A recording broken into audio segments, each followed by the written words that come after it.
Welcome to Chillin' 101. We hope this video helps. You will start by powering off and removing any power or USB devices. This prevents shorts. Next, flip the device and remove the back cover screws. Keep them organized.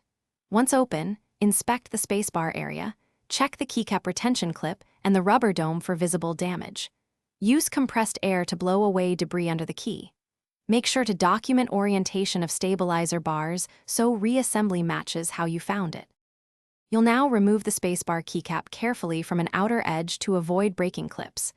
Once off, examine the scissor clips and confirm the metal stabilizer bar is seated in the clips. If bent, straighten gently. Inspect the rubber dome under the bar. If flattened or torn, it likely needs replacement. To test the switch, press the rubber dome directly. If the keystroke registers reliably, the issue is mechanical rather than electronic. Now replace any damaged components. Swap the rubber dome or scissor clip with the exact part and reseat the stabilizer bar into its anchor points so it moves evenly.